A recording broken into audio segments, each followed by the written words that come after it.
Baik, kembali lagi dalam obrolan Bitok Banjarmasin Pos Bicara Apa Saja. Kita akan masih menyambung obrolan dengan 4 narasumber kita berkaitan dengan program Balanting, Balangan Melawan Stunting. Nah, tadi disampaikan oleh Pak Budi, salah satu yang dilakukan pertama kali adalah memberikan pemahaman apa itu stunting ya. Artinya kan belum semua memahami apa itu stunting. Nah, kalau boleh tahu, saya ingin balik lagi ke Adarun. Dari sisi pemahaman mengenai stunting pun ternyata juga masih harus disosialisasikan. Terus sejauh mana ya intervensi yang dilakukan oleh Adaro dalam pelaksanaan program ini, Bu, di pelaksanaan lapangannya selama ini? Iya, baik Mas Ari. Jadi sebagaimana yang saya sampaikan di awal tadi, kami ingin masuk ke dalam isu stunting ini secara komprehensif dalam hal penanganan anak yang sudah kelihatan punya potensi untuk menjadi stunting kalau tidak segera ditangani gitu ya.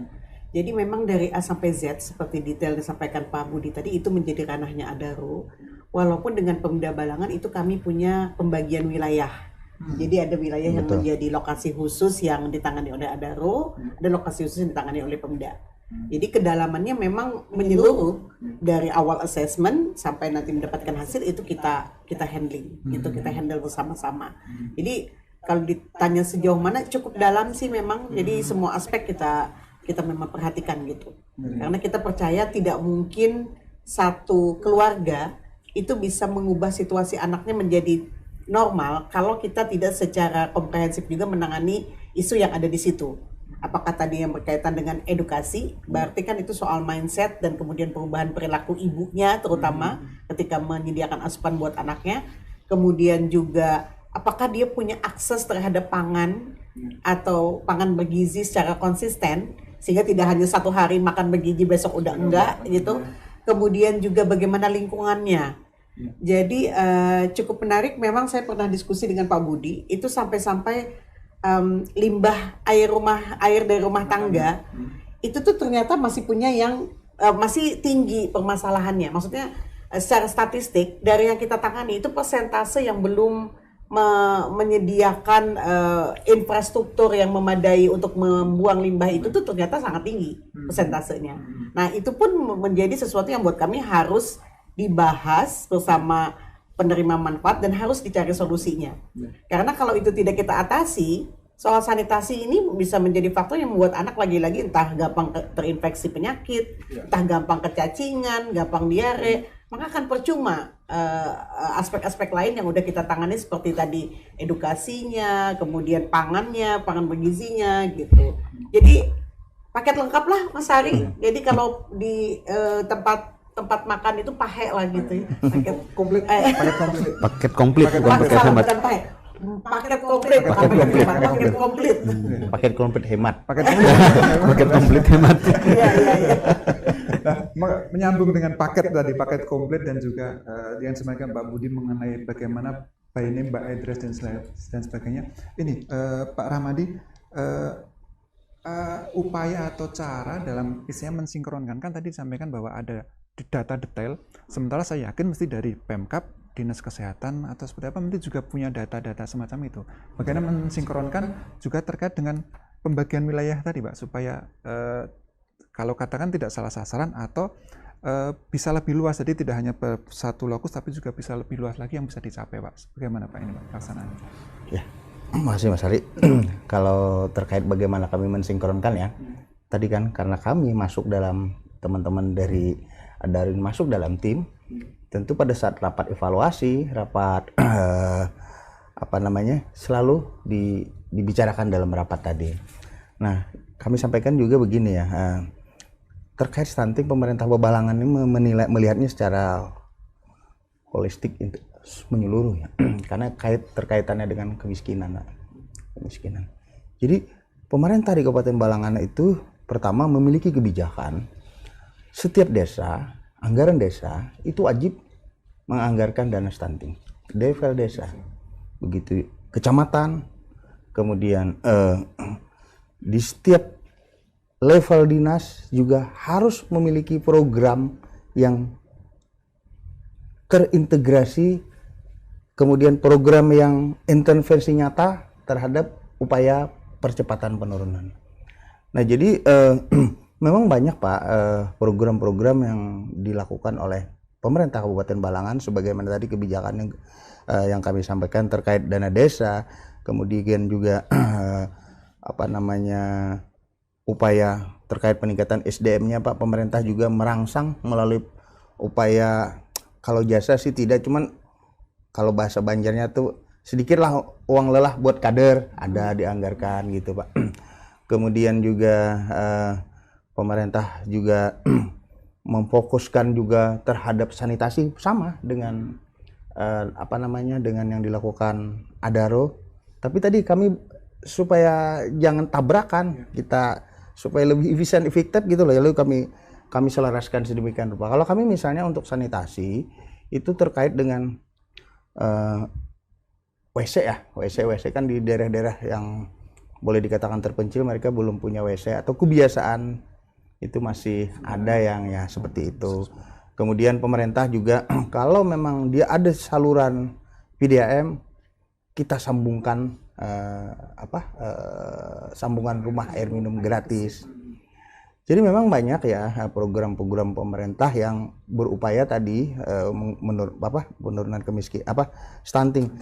Karena saya sebenarnya gini ya, antara stunting dan kemiskinannya korelasinya agak dekat sekali gitu loh. Kecenderungan orang yang stunting dilatar belakangi keadaan ekonominya yang kurang begitu mapan. Makanya intervensinya sebagaimana teman-teman ada, kadang-kadang mungkin intervensinya lebih spesifik lagi ya. Ada memberikan makanan tambahan telur. Sama di Pemkab juga begitu. Bahkan kami kemarin seluruh kepala SKPD atau SKPD membantu rasanya sekitar 1.000 telur setiap SKPD. Jadi bayangkan saja kalau seluruh SKPD dikasih. Kemudian program-program dari ibu-ibu PKK juga setiap kali ada kegiatan kadang-kadang diselingi dengan membagi dengan makanan tambahan, telur dan sebagainya. Di samping memang ya sosialisasi tadi Pak. Jadi memang tadi kami sampai katakan pemerintah khususnya di Kabupaten Balangan ini cenderungannya adalah membuat kebijakan yang sifatnya memadukan ke seluruh program teman-teman yang terkait. Memang tadi kami juga Pak selain melibatkan PT Adaro Indonesia juga melibatkan Basnas, melibatkan gabungan organisasi wanita, melibatkan tadi PKK dan semuanya. Ya tadi dampaknya alhamdulillah sampai ini penurunan betul apa yang dikatakan Pak Firman tadi. Karena salah satu keberhasilan Kalimantan Selatan juga dipicu oleh Kabupaten Balangan. Nah, alhamdulillah dulunya ranking 1 Kabupaten Balangan. Ini ranking 1 yang tidak disukai ya ini, Pak. Ya kan? Yang tidak diakui. Alhamdulillah tidak lagi menjadi ranking 1. Gitu, Pak. Baik. Pak Rahmadi tadi berbicara mengenai kebijakan dari sisi kabupaten, tentu dari sisi pemerintahan provinsi atau dewan lah katakan, dari legislatif juga tentu ada kebijakan khusus Pak, berkaitan dengan penanganan penurunan stunting ini Pak Yusuf. Di provinsi sendiri, kebetulan saya di Komisi 4 gitu. Yeah. Komisi 4 ini kan menangani bidang kesra, pendidikan, kesehatan itu, kemudian pemberdayaan perempuan, perlindungan anak gitu. Yeah. Menangani salah satu fokus kami memang terkait dengan stunting. Kenapa tadi kita sampaikan 2021 kita jadi 6 provinsi yang mendapat perhatian khusus dari pemerintah pusat. Nah, mulai tahun 2023 ini kita dorong beberapa SKPD yang selama ini belum masuk ke intervensi stunting untuk mengambil peran-peran itu. Karena tidak seperti di kabupaten kota khususnya Balangan tadi yang sudah berhasil mendorong hampir semua SKPD-nya untuk terlibat. Di provinsi barangkali saya harus akui belum semua bisa melibatkan diri di penanganan stunting ini. Di komisi kami sendiri, komisi kami sendiri misalnya pemberdayaan perempuan dan anak, baru tahun ini kita mulai intervensi. Kemarin kita dorong untuk turut sertanya melakukan pencegahan. Jadi mereka mengintervensi pada pada masyarakat kita yang usia remaja, karena isunya kan pemberdayaan perempuan dan perlindungan anak, maka mereka masuk di usia yang anak-anak gitu. Jadi termasuk tahun ini kita mulai dengan pemberian makanan tambahan di Posyandu. Jadi kita sudah menyiapkan anggaran di Dinas Pemberdayaan Perempuan dan Anak untuk pemberian makanan tambahan di Posyandu yang khusus menangani remaja. Jadi makanan tambahannya tidak untuk bayi yang stunting, tapi untuk remaja perempuan yang berpotensi anemia. Karena yang ingin kita tangani kan kalau di remaja itu yang anemianya.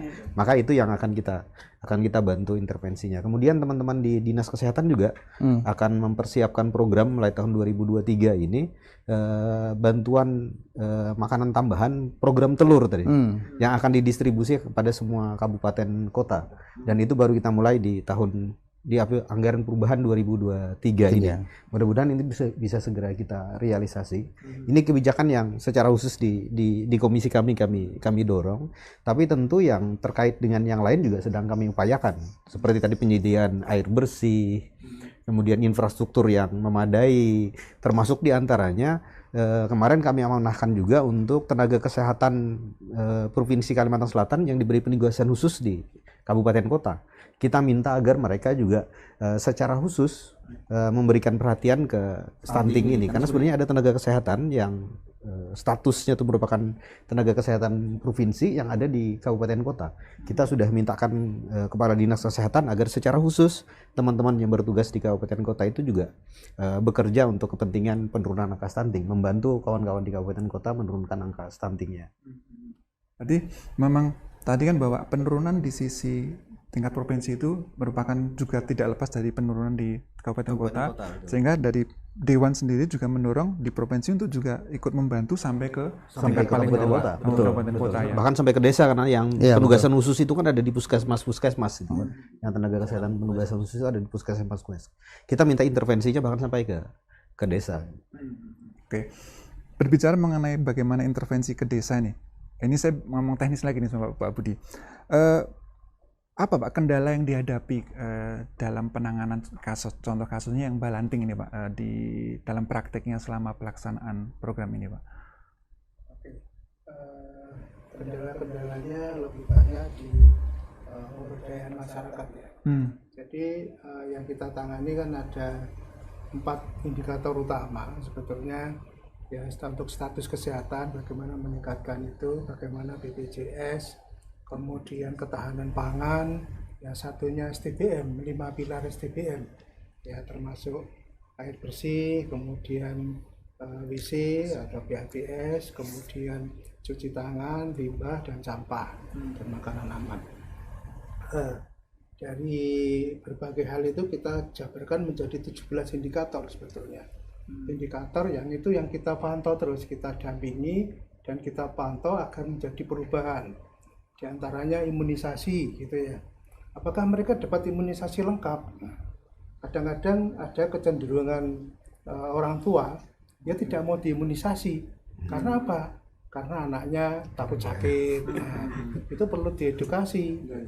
Karena kalau kita tidak imunisasi, kalau mereka punya penyakit penyerta, itu dampaknya juga kalau sudah penyakit penyerta mereka akan susah untuk tambah berat badan.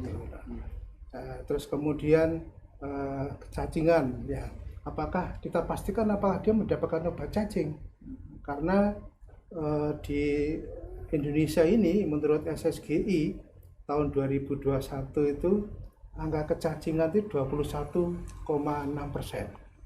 Jadi anak-anak itu banyak yang kecacingan gitu. Itu kalaupun dikasih PMT, dikasih, kalau mereka masih kecacingan, nah mereka sama saja yang gemuk cacingan. Cacingnya. Ya. Di antaranya terus BPJS, alhamdulillah Balangan ini sudah ditanggung ya. OHC malah. OHC. Tapi ada beberapa yang mohon maaf yang nikah di bawah tangan ini, nah itu kita temukan itu ya mungkin nikah sirih gitu ya. Itu sudah kita koordinasikan dengan desa untuk segera dinikahkan, karena untuk BPJS kan harus punya nik. Nah, seperti itu. Jadi secara teknis hal-hal seperti itu yang menjadi kendala. dan itu memang PR kita gitu, PR kita. Jadi secara umum kendala masih banyak, tapi ya secara teknis menjadi PR teman-teman tadi. Sebagai contoh yang menarik itu sebetulnya ini memastikan bahwa PMT itu dimakan oleh anak. Itu orang tuanya atau saudaranya. Itu banyak terjadi pemberian PMT, mereka bukan diperuntukkan untuk itu gitu. Sehingga pada pemberdayaan kita cek betul, bahkan telur aja kalau kelihatan anak orang tua yang tidak jujur gitu ya, sama teman-teman dikasih angka. Jadi telurnya bukan memberikan satu bulan, enggak, sedikit-sedikit, kasih 7 hari, 1, 2, 3, sampai 7 diberikan itu, dengan harapan dia bisa ngecek. Atau bahkan ada yang dikasih susu ya, mereka kan ada yang dijual gitu ya, dikasih susu mereka disobek kulitnya, nah, harapannya tidak dijual gitu. Dan itu dipantau terus. Hal-hal seperti itu yang kita lakukan, dan kecenderungan ini yang aneh ya, mungkin banyak orang yang tidak tahu gitu. Bagi para ibu-ibu tidak tahu, karena ibu-ibu kita itu relatif ibu-ibu muda ya. Ibu muda lain dengan kita dulu lah, orang tua kalau kita ngajari kan telaten ya. Ibu muda itu maunya praktis gitu, maunya praktis. Mereka dikasih susu, setiap anak nangis dikasih susu. Pernah saya tanya, dia tidak mau makan Pak, tapi susunya kuat. Nah, saya tanya terus, memberikan susu kapan? Ya sebelum makan dikasih susu. Sehingga mereka kenyang susu, nggak mau makan.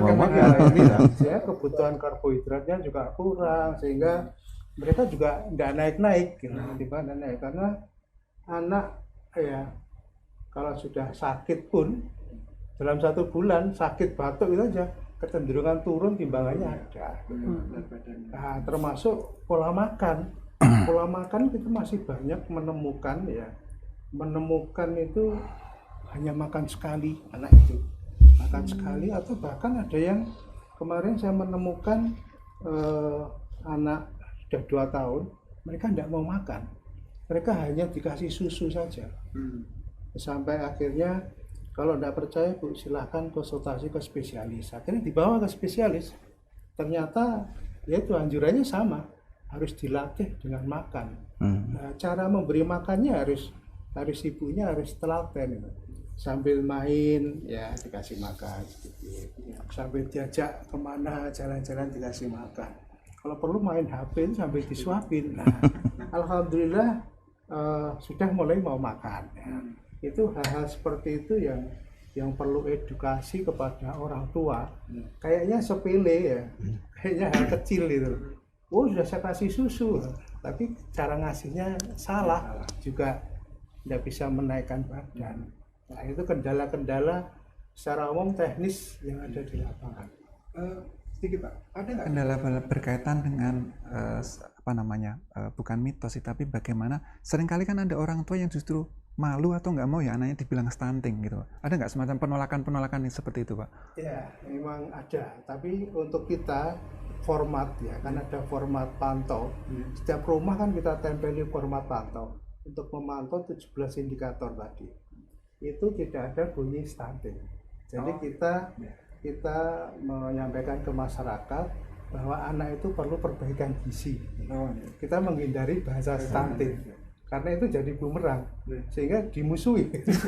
Malu, ada yang malu. Ya, sehingga istilah itu sudah dari awal-awal sudah kita sampaikan pada saat pelatihan, bahkan format-format itu ada yang bilang stunting. Itu hal-hal yang kecil yang sangat menarik. Gitu. Bahkan begitu mereka kadernya ada pendekatan, ini ada beberapa kader saya menemukan dia protes sama kita, anaknya sudah normal, sudah 2 bulan sudah bagus, dia protes, Pak, yang ibu kader itu sekarang tidak mau ke rumah saya. Ya kenapa? Ya tidak tahu. Saya tanyain kadernya, loh ini sudah bagus, sudah normal, artinya ada ikatan antara kader dan orang tua itu, ada teman curhat. Nah itu yang dibutuhkan sebetulnya.